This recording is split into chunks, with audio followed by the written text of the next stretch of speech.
الحمد لله نحمده ونستعينه ونستغفره ونعوذ بالله من شرور أنفسنا ومن سيئات أعمالنا من يهده الله فلا مضل له ومن يضلل فلا هادي له وأشهد أن لا إله إلا الله وحده لا شريك له وأشهد أن محمدًا عبده ورسوله أما بعد فإن خير الحديث كتاب الله وخير الهدي هدي محمد صلى الله عليه وسلم وشر الأمور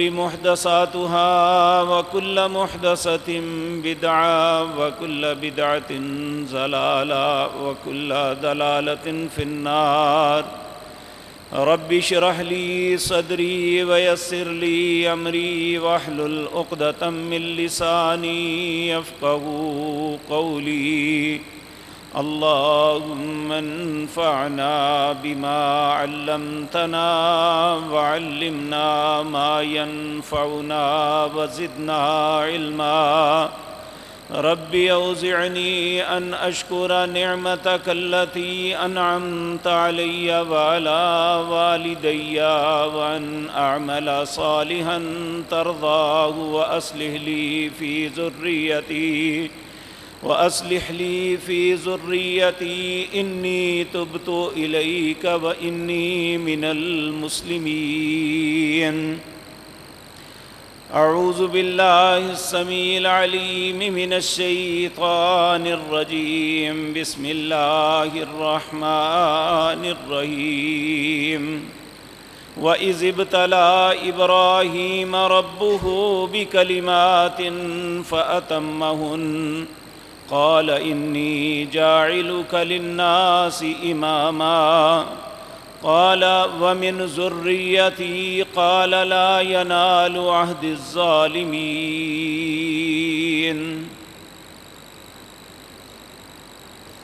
حضرات محترم، ابو الانبیاء سیدنا ابراہیم خلیل اللہ علیہ السلام کی سیرت کے متعلق گزشتہ مجلس میں کچھ باتیں عرض کی تھی کہ اللہ رب العزت فرماتے ہیں کہ میں نے انہیں آزمایا۔ اس آزمائش کے دو پہلو آپ کے سامنے عرض کیے تھے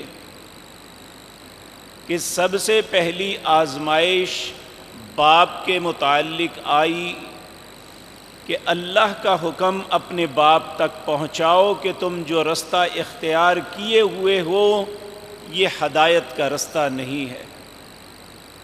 تو سورۃ مریم کا وہ پورا رکوع آپ کے سامنے عرض کیا تھا کہ ابراہیم علیہ السلام نے بڑے ہی ادب اور احترام کے ساتھ اپنے بابا کے سامنے دعوت توحید پیش کی، لیکن اس کے مقابلے میں بابا نے کیا رویہ اختیار کیا، اور یہ ہر اہل باطل کا رویہ یہی ہوتا ہے۔ مقابلے میں کہنے لگے کہ قال اراغب انت عن آلہتی یا ابراہیم، اے ابراہیم میرے اور میرے خداؤں کے درمیان سے تم ہٹ جاؤ، ہمارے کام میں مداخلت مت کرو۔ قال اراغب انت عن آلہتی یا ابراہیم، پھر کہا لئن لم تنتہی لَأَرْجُمَنَّكَ وَاحْجُرْنِي مَلِيًّا، اگر تم میرے اور میرے معبودوں کے درمیان سے نہ ہٹا تو میں تمہیں پتھر مار مار کے مار دوں گا۔ تو یہ بات عرض کی تھی، یہ سارا کچھ اتنی تلخی ہونے کے باوجود جو مسلم بیٹا تھا، جو اللہ کا نبی تھا، جس کا اخلاق پورے معاشرے میں سب سے بلند تر تھا، اس نے کہا قال سلام علیک، اے بابا تو یہ کہتا ہے کہ میں پتھر مار مار کے مار دوں گا، لیکن میں تیری سلامتی کا خواہاں ہوں۔ قال سلام علیک سأستغفر لک ربی، پھر بھی میں اپنے رب سے تیری معافی کی درخواست کروں گا۔ انہ کان بی حفیہ، میرا رب مجھ پہ بڑا مہربان ہے۔ جب یہ باپ کا کلیش ختم نہیں ہوا تو اللہ نے دوسرے امتحان میں ڈال دیا۔ وہ تھا حکمران وقت نمرود، حکمرانوں میں بہت جابر انسان۔ اللہ نے کہا جاؤ اس کے ساتھ بات کرو۔ تو اس کے متعلق بھی عرض کی تھی، الم تر الی الذی حاج ابراہیم فی ربی، ابراہیم نے اپنے رب کے معاملے میں جھگڑا کیا جا کے بادشاہ کے ساتھ، اور کہا میرا رب زندہ کرتا اور مارتا ہے۔ اس کے مقابلے میں وہ کہنے لگا یہ تو میں بھی کر سکتا ہوں، اور اس نے ایک قیدی کو جو سزائے موت کا منتظر تھا اسے چھوڑ دیا، اور ایک آزاد آدمی کو پکڑ کے قتل کر دیا۔ کہنے لگا یہ میں نے بھی کر دیا۔ تو کہنے لگے یہ ایسے نہیں سمجھے گا، تو کہا فإن اللہ یأتی بالشمس من المشرق فأتی بہا من المغرب، میرا رب روزانہ سورج مشرق سے نکالتا ہے، اگر تو رب ہے یا تیرے رب کچھ کرنے کا اختیار رکھتے ہیں تو اس سورج کو مغرب سے لے آ۔ فبہت الذی کفر، اللہ کہتے ہیں پھر کافر پریشان ہو گیا، شرمندہ ہو گیا کہ یہ کام تو میں نہیں کر سکتا۔ اپنی رعایا میں پکڑ کے تو ایک کو قتل کر دیا، ایک کو چھوڑ دیا، اور یہ کہا زندگی موت کا میں مالک ہوں، لیکن سورج کو کیسے ہاتھ ڈالے؟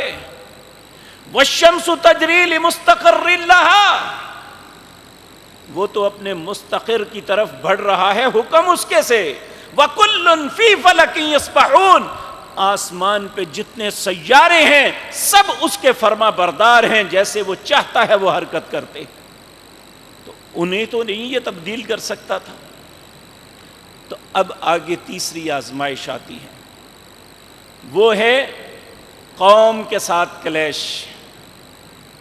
اب بادشاہ کے ساتھ بھی کلیش ہو گیا، باپ کے ساتھ بھی ہو گیا۔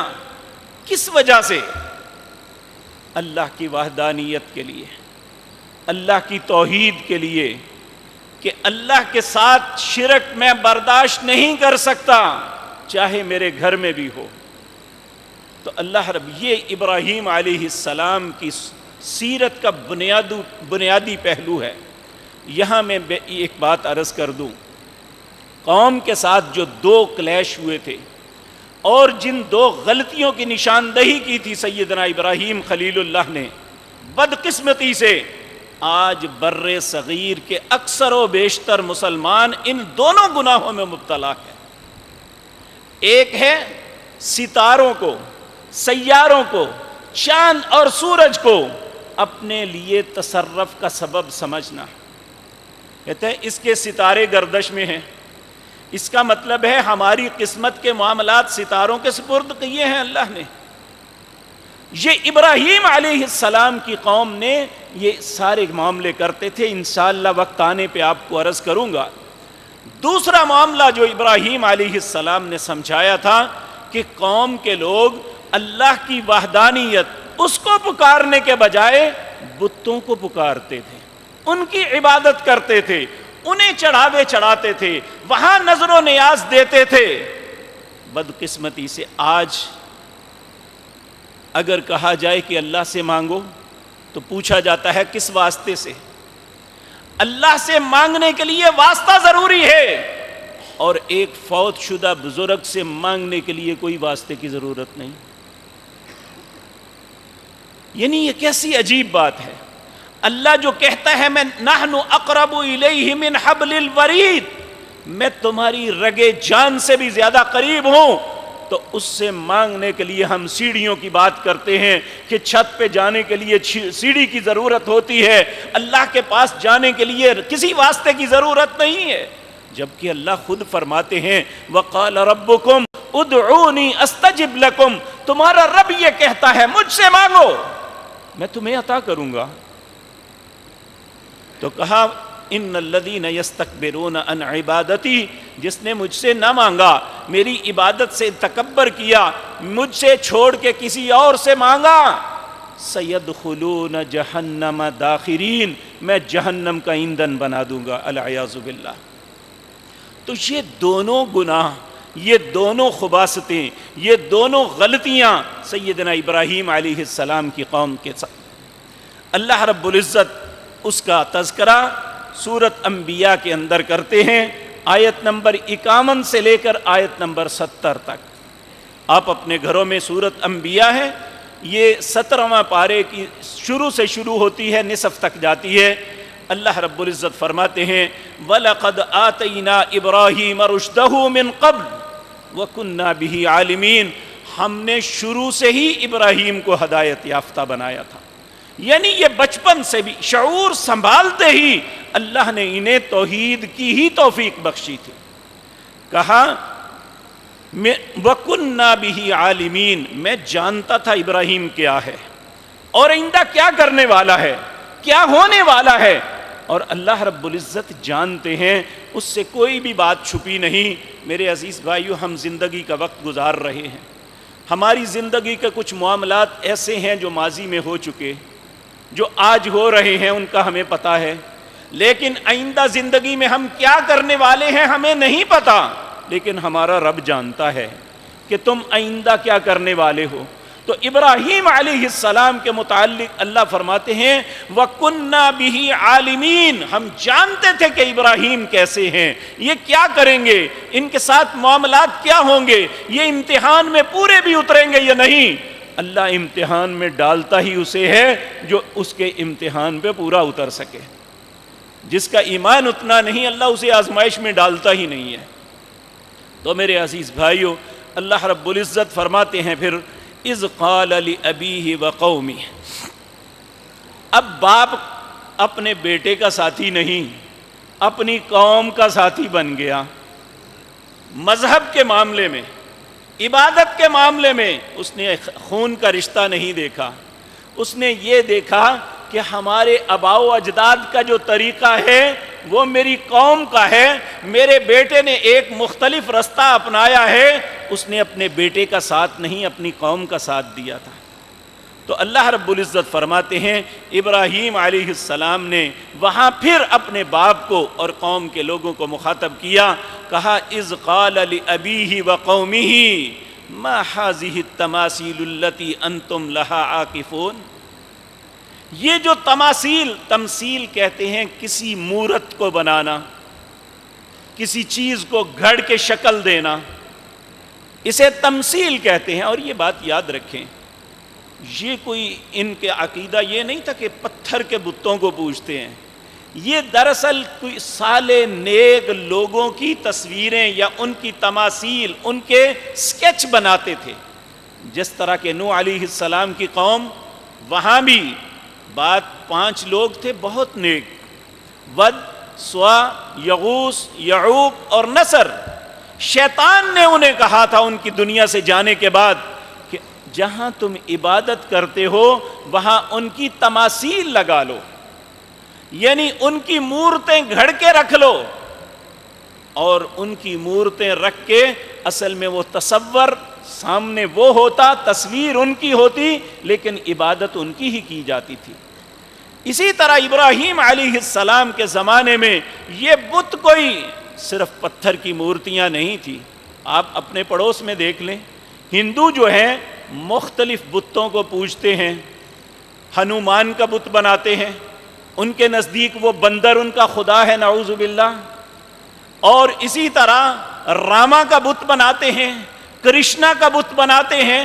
صرف یہ بتوں کی پوجا نہیں، ان کے پیچھے ایک انسان کا تصور ہے جو جن کے متعلق ان کا عقیدہ ہے کہ وہ بہت قوتوں کا مالک تھا۔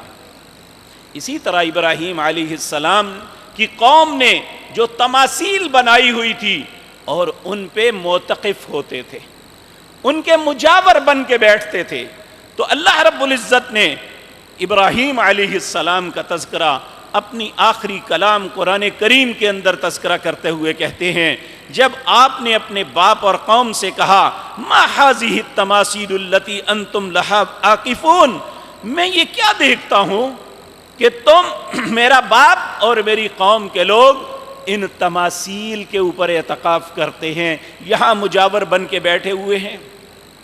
اب قوم کا جواب کیا ہے؟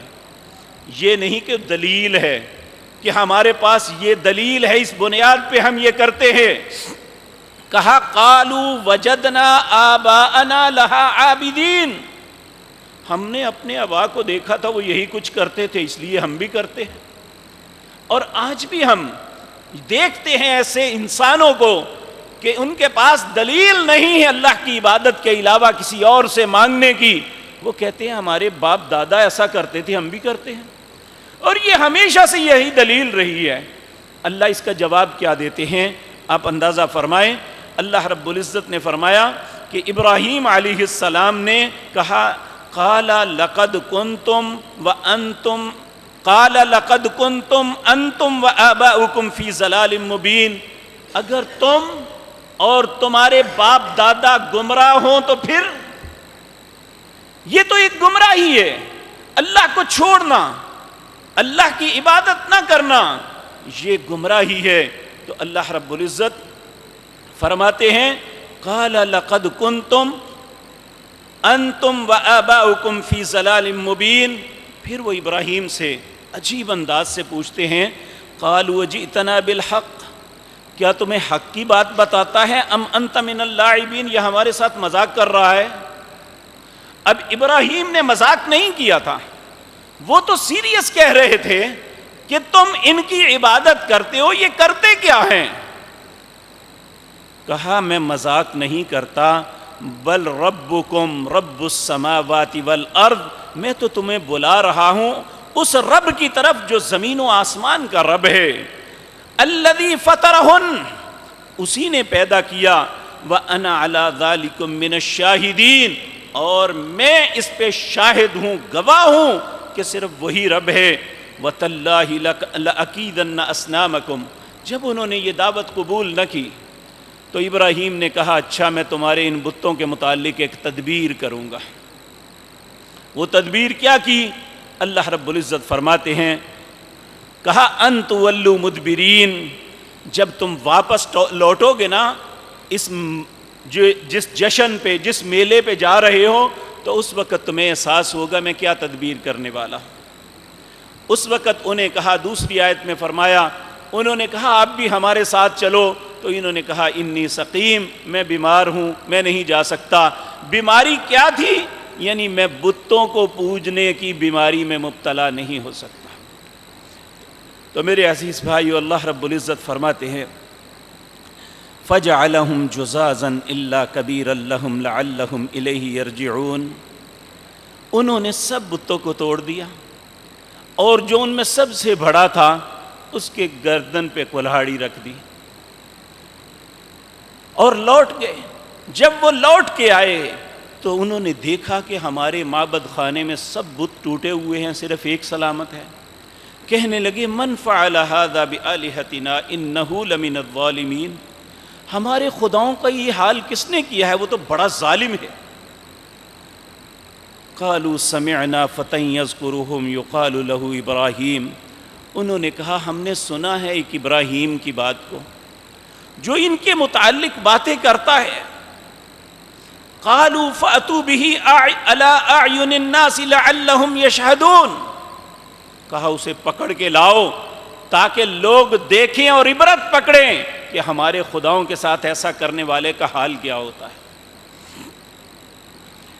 قالوا فأتوا به قالوا أأنت فعلتها، جب لایا گیا ابراہیم علیہ السلام کو پھر سوال کرتے ہیں ان سے أأنت فعلت هذا بآلهتنا، کیا تو نے ہمارے خداؤں کا یہ حال کیا ہے اے ابراہیم؟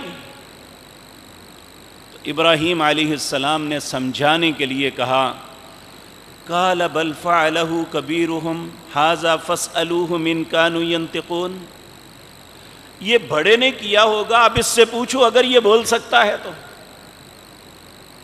فرجعوا إلى أنفسهم، سب سوچ میں پڑ گئے. فقالوا انکم انتم الظالمون، دل میں سوچنے لگے کہ ہم ہی ظالم ہیں، کیا کر رہے ہیں. لیکن ایک دم شیطان نے پھر بہکایا. ثم نکسوا علی رؤوسہم، پھر اپنا سر اٹھا کے کہنے لگے کہ لقد علمت ما ہؤلاء ینطقون، ابراہیم تو جانتا ہے یہ بول نہیں سکتے. ابراہیم علیہ السلام کے ہاتھ میں ایک دلیل آ گئی، بات آ گئی. کہنے لگے قال افتعبدون من دون اللہ ما لا ينفعکم ولا يضرکم، پھر تم کیوں ان کی پوجا کرتے ہو، کیوں انہیں اپنا رب سمجھتے ہو؟ نہ تمہارا نفع کر سکتے ہیں نہ نقصان. تمہارا نفع نقصان تو دور کی بات ہے، یہ تو اپنا بھی نقصان نہیں ہٹا سکے. ما لا ينفعکم شیء ولا یضرکم. پھر کہا اف لکم، افسوس ہے تم پہ. وَلِمَا تَعْبُدُونَ مِن دُونِ اللَّهِ، اور اس چیز پہ بھی افسوس ہے جو اللہ کے علاوہ جن کی عبادت تم کر رہے ہو. افلا تعقلون، تم عقل کیوں نہیں کرتے؟ جب انہیں احساس ہوا کہ معاملہ انہی نے کیا ہے، کہنے لگے قالوا حرقوا، اسے پکڑ کے جلا دو. یہ ہوتا کون ہے ہمارے خداؤں کے ساتھ ایسا کرنے والا؟ یعنی سمجھنے کے باوجود ذہن میں دلیل آ گئی ہے، اس بات پہ شرمندہ بھی ہوئے، اقرار بھی کیا کہ ابراہیم تو جانتا ہے یہ نہیں بول سکتے. تو ابراہیم علیہ السلام نے کہا اگر بول نہیں سکتے تو کیوں ان سے مانگتے ہو، کیوں انہیں پکارتے ہو، کیسے تمہاری مدد کریں گے؟ ما لا ينفعکم شیئا ولا یضرکم، نہ یہ تمہارا کچھ فائدہ کر سکتے ہیں نہ نقصان، تو کیوں کرتے ہو ایسا؟ اب جب جواب نہیں تھا تو چونکہ طاقتور تھے، قوم کے سارے لوگ ایک طرف، سیدنا ابراہیم خلیل اللہ ایک طرف، کہنے لگے قالوا حرقوا، اسے جلا دو. کس لیے؟ وَانْصُرُوا آلِهَتَكُمْ، اپنے خداؤں کی مدد کرو. ہمارا خدا ہماری مدد کرتا ہے، وہ کہتے ہیں اپنے خداؤں کی مدد کرو. نعوذ باللہ من ذالک. تو اللہ رب العزت فرماتے قُلْنَا يَا نَارُ كُونِي بَرْدًا وَسَلَامًا. دوسرے مقام پہ آتا ہے، انہوں نے کہا ایک بہت بڑا کنواں کھودو، اس میں آگ جلاؤ، اور بڑی زبردست آگ جلائی گئی. اتنی زبردست تھی کہ پکڑ کے پھینک بھی نہیں سکتے تھے، اتنی شدت تھی اس کی. تو ایک دوسانگی بنائی گئی، اس پہ لٹکا کے ابراہیم علیہ السلام کو جھولا دے کے وہاں پھینکا گیا تھا. اور دیکھیں اللہ کا وہ بندہ، اللہ کا وہ پاک نبی، اللہ رب العزت ہزاروں درود و سلام ان کی ذات مطہرہ پہ بھیجے، جنہوں نے ہمارے لیے یہ رستہ، یہ ہمیں بتانے کے لیے یہ ساری تکلیف اٹھائی. جب جانے لگے تو رستے میں اڑ کے آگ میں گر رہے ہیں اور اللہ سے کہہ رہے ہیں حسبی اللہ لا الہ الا ہو علیہ توکل، میرے لیے میرا رب کافی ہے، اس کے علاوہ میرا کوئی الہ نہیں، میرا اسی پہ بھروسہ ہے. یہ الفاظ کہنے کی دیر ہے، عرشوں پہ بیٹھے ہوئے رب نے اسی وقت فیصلہ کر دیا، حکم دیا اس آگ کو، جس آگ کو اللہ نے بنایا ہی جلانے کے لیے تھا، جس آگ کو بنایا ہی تپش کے لیے تھا، جس آگ کو اذیت اور کرب کے لیے بنایا تھا. اللہ اس آگ کو کہہ رہے ہیں یا نار رکونی بردن و سلامن، اے آگ تیرے اندر گرمی کی شدت میں نے پیدا کی، میرے حکم سے تو جلاتی ہے، میرے حکم سے تو جلتی ہے، میرے حکم سے ہی تو دوسرے کو جلاتی ہے، اس لیے تیرا رب تجھے حکم دے رہا ہے یا نار بردن و سلامن، میرے اس بندے کے لیے ٹھنڈی اور سلامتی والی ہو جا. ٹھنڈی اتنی نہ ہونا کہ اسے تکلیف ہو، وسلامن، سلامتی والی ہو جا علی ابراہیم، آگ جل جل کے ٹھنڈی ہو گئی. لوگوں نے کہا ان کی ہڈیاں بھی کوئلہ بن گئی ہوں گی. جیسے ہی آگ کی شدت کم ہوتی ہے تو ابراہیم سلامتی کے ساتھ باہر آ جاتے ہیں. اس کے باوجود قوم کو عقل نہ آئی کہ کون ہے جو اسے آگ سے بچا کے زندہ اور سلامت واپس لے آیا ہے. ہم اس رب کو تسلیم کر لیں. لیکن جب عقل کے اوپر شرک کے پردے پڑے ہوئے ہوں تو پھر انسان کو سمجھ نہیں آتی, اسے اللہ کی توحید کی سمجھ نہیں آتی. پھر وہ اپنی عقل سے کوئی نہ کوئی دلیل ڈھونڈتا ہے. میرے عزیز بھائیو, حالانکہ دلیل ما لم ينزل به سلطان, اللہ فرماتے ہیں اپنے علاوہ کسی اور کو پکارنا, کسی اور کی عبادت کرنا, کسی اور کے لیے محبت اللہ سے زیادہ رکھنا, اللہ نے اس کی دلیل اتاری کوئی نہیں ہے. کسی انسان کے پاس اس بات کی کوئی دلیل نہیں. تو اللہ رب العزت فرماتے ہیں وَأَرَادُوا بِهِ كَيْدًا فَجَعَلْنَاهُمُ الْأَخْسَرِينَ. انہوں نے بڑی زبردست تدبیر کی تھی, لیکن اللہ نے ان کی تدبیر ان کے الٹ ڈالتی اور وہ خسارہ پانے والے ہو گئے.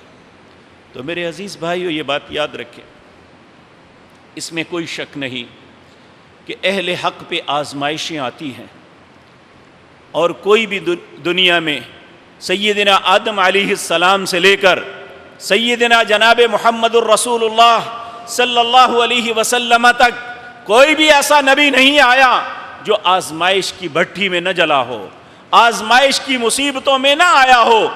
لیکن اللہ نے ہمیشہ بالآخر عزت اللہ اپنے انبیاء کو دی ہے, اور اللہ عزت اہل حق ہی کو عطا کرتا ہے. اور اسی طرح دوسرے مقام پہ اسی چیز کو اور انداز میں اللہ رب العزت نے بیان کیا. کہا سورۃ صافات ہے, آیت نمبر 83 سے لے کر 98 تک. یہ سورۃ صافات سورۃ یاسین کے بعد آتی ہے 23ویں پارے میں. اللہ رب العزت فرماتے ہیں وَإِنَّ مِن شِعَتِي لِإِبْرَاهِيمَ. یہ ابراہیم جو ہے یہ نوح کے گروہ میں سے ایک تھے, یعنی نوح کی اولاد میں سے, ان کے بطن میں سے یہ ایک اللہ کے نبی تھے. اذ جاء ربہ بقلب سلیم. یہ بڑی اہم بات ہے. اللہ نے انہیں بڑا ہی صاف دل بنایا تھا.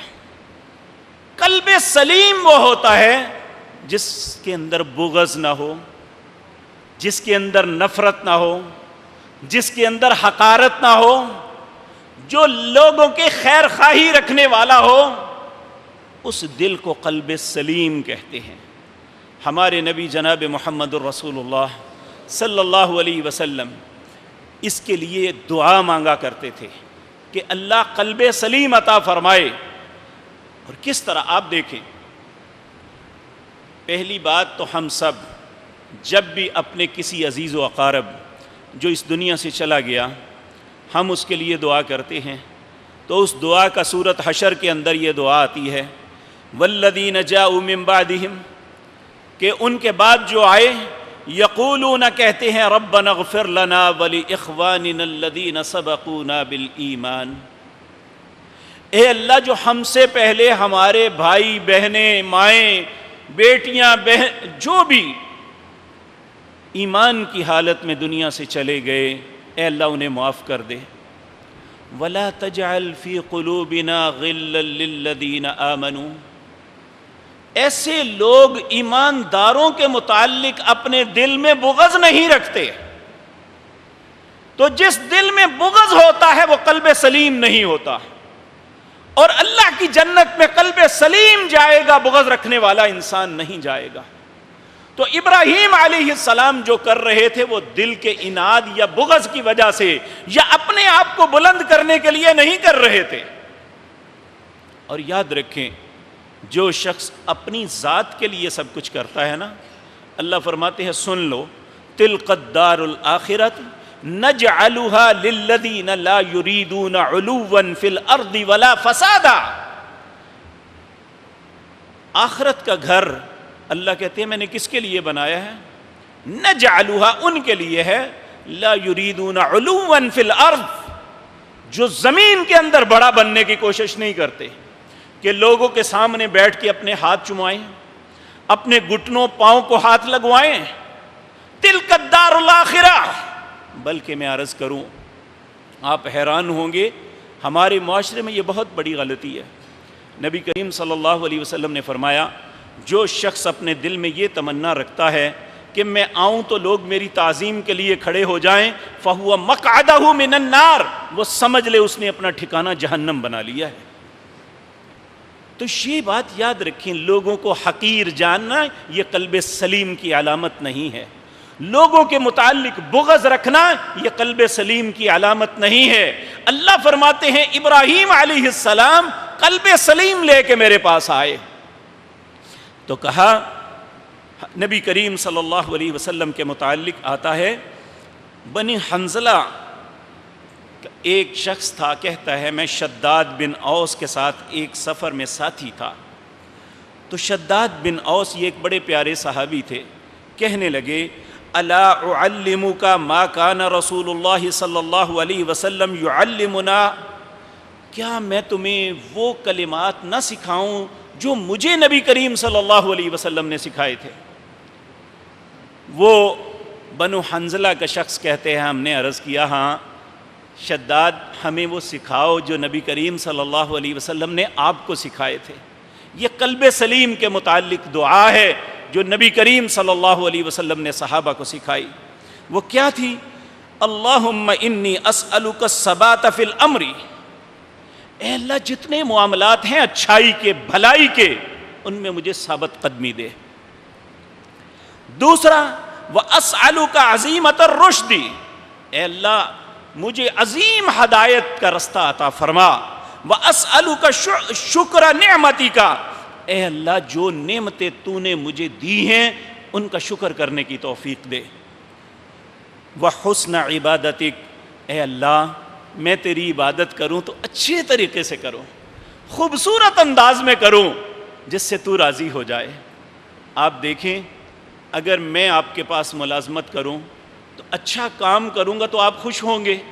اسی طرح میرے عزیز بھائیو، ہم یہ جتنی بھی عبادت کرتے ہیں وہ اللہ کا ذکر ہے، اپنی انگلیوں پہ گنتے ہیں، وہ نماز کی ادائیگی ہے، وہ اسی طرح اور کوئی بھی اچھائی بھلائی کا کام ہے. حسن عبادتک، اچھے طریقے سے عبادت تیری کریں، اور جتنا انسان اچھی عبادت کرے گا اتنا اجر و ثواب ملے گا. نبی کریم صلی اللہ علیہ وسلم نے فرمایا کہ ایک بندہ نماز پڑھتا ہے، اس کو نماز میں سے صرف 10% حصہ ملتا ہے، کسی کو 20% ملتا ہے، کسی کو 30% ملتا ہے، کسی کو نصف ملتا ہے. اور کچھ ایسے بھی خوش نصیب ہیں جن کی نماز میں اتنا اخلاص ہوتا ہے، اتنی متوجہ ہوتی ہے، اتنا خشوع اور خضوع ہوتا ہے، ان کے 100 میں سے 1 نمبر بھی نہیں کٹتا. اللہ ہمارا نصیب بھی ایسا کر دے. اور یہاں ایک بات عرض کر دوں، نبی کریم صلی اللہ علیہ وسلم نے جو بعد الصلاۃ ذکر کیے بتائے ہیں، آپ نے فرمایا جب یہ سارے ذکر کر لو تو اسی سورت صافات کی آخری آیت پڑھو، سبحان ربک رب العزت عما یصفون وسلام علی المرسلین والحمد للہ رب العالمین. تو اللہ تمہاری نماز سے کوئی نمبر نہیں کاٹے گا، پورا پورا اجر دے دے گا. تو میرے عزیز بھائیوں، اللہ رب العزت کو قلب سلیم، اچھا دل پسند ہے. اسی لیے رسول اللہ صلی اللہ علیہ وسلم آپ یہ دعا مانگتے ہر چیز کے متعلق، وَأَسْأَلُكَ لِسَانًا صَادِقًا، اے اللہ یہ زبان تو نے دی ہے، میں تجھ سے سچی زبان کا سوال کرتا ہوں کہ اس زبان سے جب بھی بات نکلے سچی نکلے. پھر فرمایا وَقَلْبًا سَلِيمًا، اے اللہ دل تو دیا ہے، اسے فطرت سلیم بنا دے، اچھی فطرت پہ اسے بنا دے، اس کے اندر سے نفاق کو ختم کر دے، اس میں سے بغض کو ختم کر دے، اس میں سے نفرت کو ختم کر دے، اس میں سے دوسرے کو حقیر جاننے کو ختم کر دے. وَقَلْبًا سَلِيمًا، اے اللہ مجھے قلب سلیم عطا فرما. پھر فرمایا کچھ چیزوں سے اللہ کی پناہ مانگی، وَأَعُوذُ بِكَ مِن شَرِّ مَا تَعْلَمُ، اے اللہ میں ہر اس شر سے تیری پناہ چاہتا ہوں، تو جانتا ہے کون سی چیز شر ہے. وَأَسْأَلُكَ مِنْ خَيْرِ مَا تَعْلَمُ، اور اس خیر کا سوال کرتا ہوں جو تو جانتا ہے اس میں خیر ہے. پھر فرمایا وَأَسْتَغْفِرُكَ، اے اللہ میں تجھ سے معافی طلب کرتا ہوں، مما تعلم، جو میرے متعلق تو جانتا ہے. یعنی بے شمار ہماری زندگی کی ایسی خطائیں ہیں جو ہم خود نہیں جانتے، بھول چکے ہیں کہ ہم نے زندگی میں کون کون سی کوتاہی کی ہے، اللہ جانتے ہیں. وما انت اعلم به منا، سیدنا علی کی وہ دعا جو نبی کریم نے سکھائی وہ یہ تھی، اللہم اغفر لنا ما قدمنا وما اخرنا وما اسررنا وما اعلنا وما انت اعلم به منا.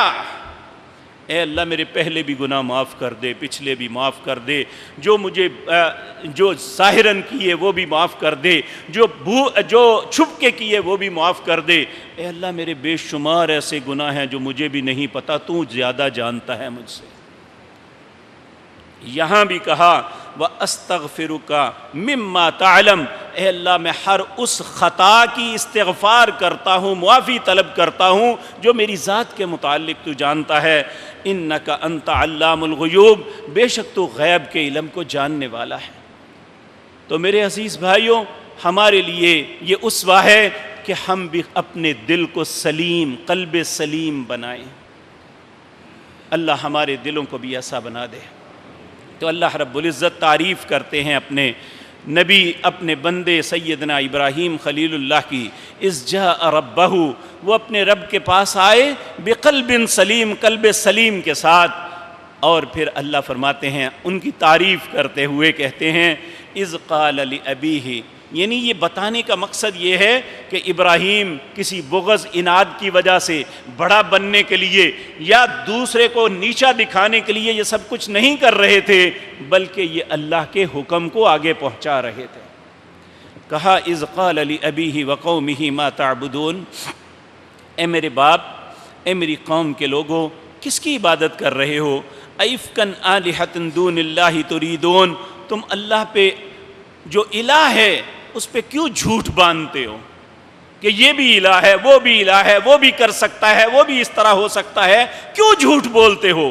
فما ظنکم برب العالمین، رب العالمین کے متعلق کیا تصورات تم نے بنائے ہوئے ہیں؟ فنظر نظرۃ فی النجوم، انہوں نے ستاروں کی طرف دیکھا. فقال انی سقیم، کہا میں بیمار ہوں. فتولوا عنہ مدبرین، جب وہ واپس پلٹ کے آئے. فراغ الی آلہتہم، انہوں نے اس بت خانے میں، معبد خانے میں داخل ہو کے کہا، ان کے آگے بے شمار نظر و نیاز کی چیزیں لوگوں نے رکھی ہوئی تھی. ان بتوں کو کہنے لگے کھاتے کیوں نہیں ہو؟ لوگ تمہارے لیے لے کے آئے ہیں، کیوں نہیں کھاتے؟ فقال الا تاکلون، پھر کہا ما لکم لا تنطقون، بولتے کیوں نہیں ہو؟ تو پھر اللہ فرماتے ہیں فراغ علیہم ضربا بالیمین، پھر آپ نے اپنے دائیں ہاتھ میں جو ہتھوڑا تھا اس سے توڑنا شروع کر دیا. فاقبلوا علیہ یزفون، قال اتعبدون ما تنحتون واللہ خلقکم وما تعملون. اللہ اکبر. تو انہوں نے یہ سارا معاملہ اس وقت یہ کیا تو قوم کے لوگوں نے اس کے مقابلے میں سیدنا ابراہیم کو آگ میں ڈال دیا. تو اللہ رب العزت نے وہاں سے بھی بچا دیا. پھر اس وقت قوم کے لوگ مظاہر قدرت، ستاروں کو اپنا متصرف سمجھتے تھے. آج ہم بھی 12 ستاروں کو اپنی قسمت کا دنی سمجھتے ہیں. جو روزانہ اخبار پہ آتا ہے، موبائل پہ میسیجز آتے ہیں آپ کا دن کیسا گزرے گا، اس میں دیکھا جاتا ہے کہ اس کی تاریخ پیدائش فلاں سے فلاں تک ہے تو اس کا فلاں ستارہ ہے. تو بعض لوگ پوچھتے ہیں کہ ہمارے ہاں بیٹا ہوا ہے، ستاروں کے اعتبار سے اس کا نام کیا رکھا جائے؟ سب سے پہلی بات میرے عزیز بھائیو یہ یاد رکھیں، ان ستاروں کو اللہ نے 3 کاموں کے لیے بنایا ہے، جس کا تذکرہ 2 کا تذکرہ سورۃ ملک کے اندر کیا ہے، 1 کا تذکرہ اللہ نے سورۃ الانعام میں کیا ہے. سورۃ ملک کے اندر جو 2 تذکرے کیے ہیں وہ کیا ہے؟ پہلا، ہم نے ستارے کیوں بنائے؟ وَلَقَدْ زَيَّنَّا السَّمَاءَ الدُّنْيَا بِمَصَابِيحَ، ہم نے دنیا کے آسمان کو مزین کیا ہے ان چراغوں کے ساتھ، اس کو خوبصورت بنانے کے لیے. ایک وقت تھا، اب تو پی آئی اے کا برا حال کر دیا ہے، تو جب رات کو سفر کرتے تھے نا تو وہ اندھیرا کر کے تو جو اس کی چھت ہوتی تھی وہاں ستارے نمودار ہوتے تھے، تو وہ بڑا خوبصورت ایک منظر لگتا تھا اور انسان بڑی آرام کی نیند سوتا تھا۔ یہ اللہ نے، وہ تو آرٹیفیشل تھا، تو اب تو یہ تو اللہ نے ایکچوئل بنایا ہوا ہے کہ اللہ نے اس کو مزین کیا۔ وَلَقَدْ زَيَّنَّا السَّمَاءَ الدُّنْيَا، آسمان دنیا کو اللہ نے ستاروں کے ساتھ مزین کیا ہوا ہے، یہ ستاروں کا ایک سبب ہے بنانے کا۔ نمبر 2، وَجَعَلْنَا رُجُومًا لِلشَّيَاطِينِ، نبی کریم صلی اللہ علیہ وسلم کی آمد سے پہلے یہ تھا کہ شیطان آسمان کے قریب جاتے تو اوپر سے فرشتے جو اللہ کے فیصلے لے کے زمین میں آتے ایک دوسرے سے بات کرتے تو یہ ان کی بات سن کے لوگوں تک پہنچا دیتے، اور لوگ سمجھتے کہ اس کو غیب کا علم ہے، پہلے سے بات بتا دی۔ جب نبی کریم صلی اللہ علیہ وسلم مبعوث ہوئے تو اس وقت ان کے ساتھ یہ معاملہ ہوا، ستارے ٹوٹ کے انہیں لگنے لگے۔ انہوں نے پھر 4-5 گروہ بنا کے دنیا میں بھیجے کہ دنیا میں کیا تبدیلی آئی ہے۔ ان میں ایک گروہ جس نے نبی کریم صلی اللہ علیہ وسلم کو طائف سے واپس آتے ہوئے ایک مقام پہ قرآن سنا جس کا سورۃ جن میں تذکرہ ہے، قُلْ أُوحِيَ إِلَيَّ أَنَّهُ اسْتَمَعَ نَفَرٌ مِّنَ الْجِنِّ فَقَالُوا إِنَّا سَمِعْنَا قُرْآنًا عَجَبًا يَهْدِي إِلَى الرُّشْدِ فَآمَنَّا بِهِ۔ تو یہ میرے عزیز بھائیوں دوسرا سبب ستاروں کے بنانے کا، رجوم للشیاطین، شیطانوں کو رجم کرنا ہے، ان کو مارنا ہے، آسمان پہ پہرے دار بنا کے بٹھایا ہے کہ انہوں نے آسمان کی خبر کو نیچے نہیں پہنچنے دینا۔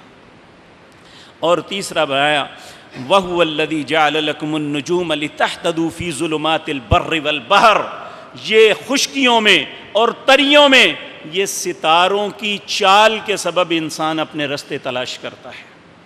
یہ 3 سبب ہیں ستاروں کے، یہ نہیں کہ یہ ستارے ہماری قسمت کے دھنی، ہماری قسمت کے مالک ہیں، ہمارا ستارہ فلاں کے قریب جائے گا تو ہماری قسمت اچھی ہو جائے گی، یا فلاں ستارہ فلاں زحل جو ہے اس پہ جائے گا تو یہ اس کی قسمت کو ایسا ہو جائے گا۔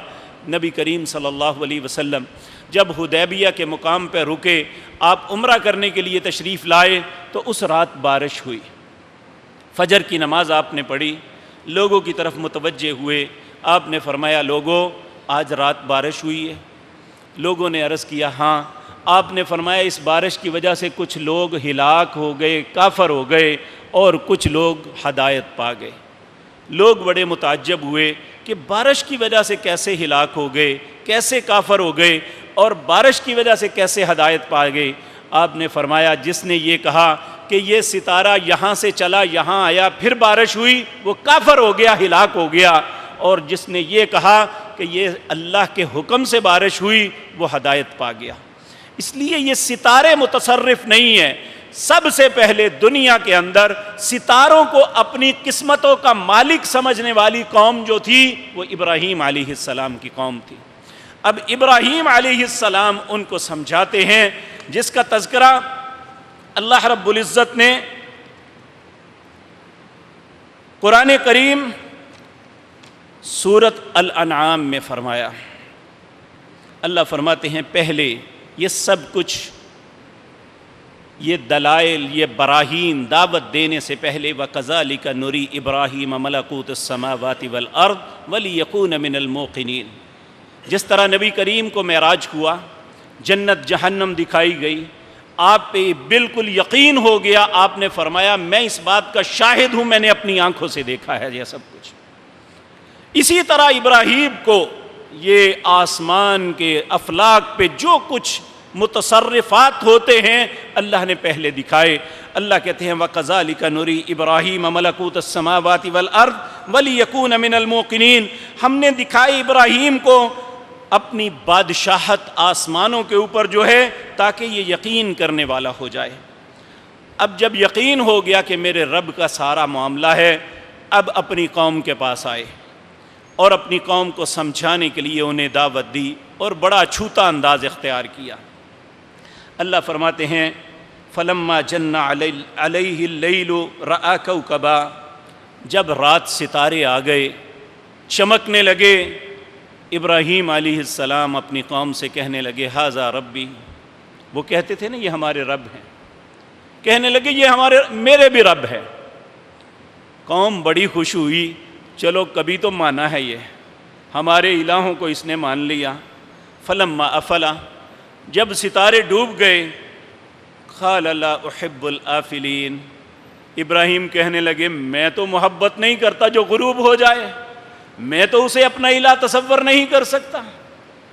پھر فلما رأى القمر بازغا، پھر چاند نکلا بڑی آب و تاب کے ساتھ چمکتا ہوا، ابراہیم نے کہا قال هذا ربی، یہ میرا رب ہے۔ تو پھر بڑے خوش ہوئے، چلو ستاروں کو رب نہیں مانا، چاند کو تو مان لیا۔ پھر ابراہیم علیہ السلام کہتے ہیں فلما افلا، چاند بھی غروب ہو گیا، قال لئن لم يهدني ربی لأکونن من القوم الضالین، کہنے لگے اگر میرا رب مجھے ہدایت نہ دیتا تو میں بھی تمہاری طرح گمراہ ہی بن جاتا۔ یہ چاند بھی غروب ہو گیا۔ فلما رأى الشمس، دن چڑھا، سورج نکلا، بازغاً، اور وہ اپنی پوری روشنیوں کے ساتھ نمودار ہوا، کہا قال هذا ربی هذا اکبر، یہ میرا سب سے بڑا رب ہے۔ فلما افلت، جب دن گزرا، رات آ گئی، سورج غروب ہو گیا، تو فلما افلت، پھر کہنے لگے یا قومی انی بریء مما تشرکون، اے میری قوم کے لوگوں میں اس بات سے بری ہوں جو شرک تم کر رہے ہو، میں نہیں کر سکتا۔ میں کیا کر سکتا ہوں؟ انی وجہت وجہی للذی فطر السماوات والارض حنیفا، میں اپنے چہرے کو متوجہ کرتا ہوں اب اس ذات کے چہرے کے سامنے جس نے زمین و آسمان کو بنایا، حنیفاً، میں یکتا اسی کی طرف ہوں، میرے لیے کوئی ستارہ، کوئی چاند، کوئی سورج، کوئی بت، کوئی چھوٹا بڑا رب نہیں ہے، مشکل کشا نہیں ہے، حاجت روا نہیں ہے، بگڑی بنانے والا نہیں ہے، حنیفاً، میرا تو صرف اللہ ہے، میں اسی کی طرف کرتا ہوں۔ وما انا من المشرکین، اور میں شرک کرنے والوں میں سے نہیں ہوں۔ وحاجہ قوم، قوم نے اس بات پہ جھگڑا شروع کر دیا۔ قال ابراہیم کہنے لگے اتحاجونی فی اللہ، اللہ کے معاملے میں میرے ساتھ جھگڑتے ہو، وقد ہدان، حالانکہ اس نے مجھے ہدایت دی ہے، میں کس طرح تمہاری بات مانوں؟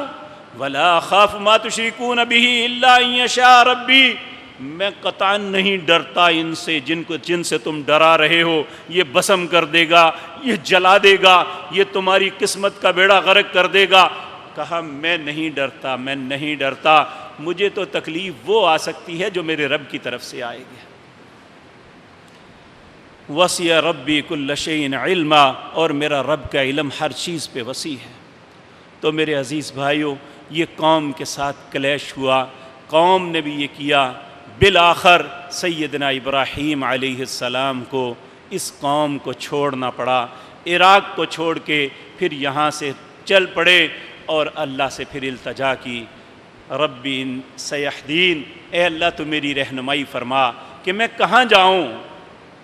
اور پھر کہا، قوم بھی پیچھے ہٹ گئی، باپ نے بھی چھوڑ دیا، حاکم نے بھی چھوڑ دیا، اے اللہ اب ایک نیک بیٹا دے دے، رب ہب لی من الصالحین، اے اللہ ایک نیک بیٹا عطا کر دے۔ اب اس بیٹے کی دعا مانگتے ہوئے یہ پہلے تھے، یہ تین لوگ تھے، ایک سیدنا ابراہیم، ایک ان کی بیوی سارہ، اور تیسرے آپ کے بھتیجے لوط، جنہیں بعد میں اللہ رب العزت نے نبوت سے نوازا۔ یہ تین لوگ تھے جنہوں نے دین کی وجہ سے سب سے پہلے ہجرت کی تھی، یہ پہلے دنیا میں لوگ تھے۔ اللہ رب العزت انہیں ہزاروں لاکھوں درود و سلام ان پہ بھیجے، جنہوں نے ہمیں یہ ساری باتیں سمجھائیں کہ لوگو تمہارا رب اللہ ہے، تمہاری قسمتوں کا مالک اللہ ہے، تمہارے شر اور خیر کا مالک اللہ ہے، تمہیں مصیبتوں سے نکالنے والا تمہارا اللہ ہے۔ یہ ساری باتیں سیدنا ابراہیم کی سیرت سے ہمیں ملتی ہیں۔ اب سب سے بڑی آزمائش جو ابراہیم علیہ السلام کو آئی وہ بیٹے کے متعلق تھی۔ وہ کیا؟ اللہ نے زندگی اور توفیق دی، تو انشاءاللہ آئندہ مجلس میں عرض کروں گا۔ اقول قولی ھذا واستغفر اللہ لی۔